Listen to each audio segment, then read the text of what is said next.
The challenge is to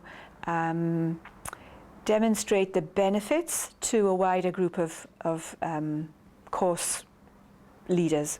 Really, to be sustainable, we need the module leader or the program leader to be on board or to see the benefits and the purposes. And contexts are different, so not everybody has the same needs or the same purposes.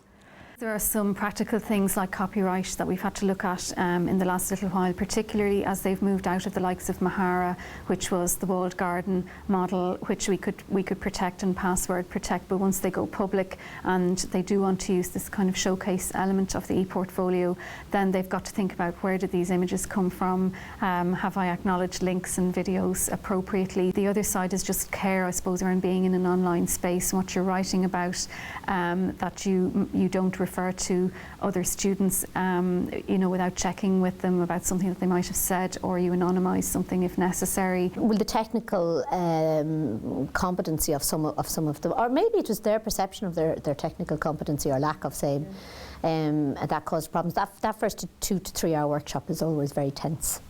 There are a lot of issues around even, getting onto the computer, accessing passwords, when you help them set up the WordPress, they don't know where to get their password and how to click back in, and it can be quite tense. You nearly need a one-to-one session. The students were reluctant at first because it was a lot of work, because when they took their ePortfolios out to employers, frequently the employers had no idea what this was, what to do with it. They didn't even want to see it.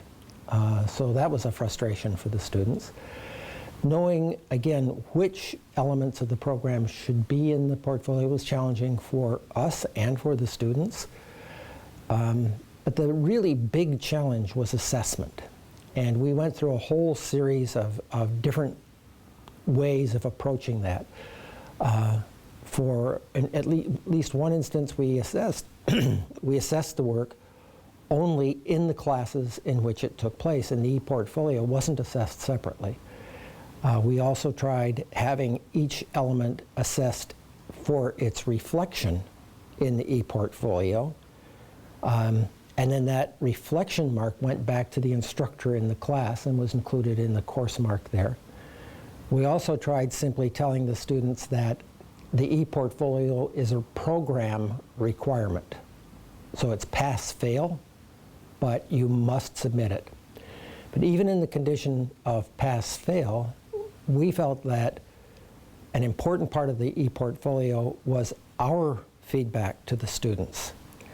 And that really became the biggest challenge of all, because we were all conscientious about telling the students good things, pointing out possible changes, correcting any fallacies that we saw, encouraging them to think more deeply. Marking the ePortfolio wasn't anyone's job, and it was everyone's job, and it was just an enormous workload for the faculty, and it was an enormous workload for the students. I suppose if I'm honest, modeling good practice myself would be the biggest challenge. You do have to practice what you preach, so we were, encouraging our students to build the pages when we weren't really doing a great job of it ourselves. I have my Weebly site up there, but the students' sites are far better than mine. So that's the ongoing challenge, I think, to spend the time on it.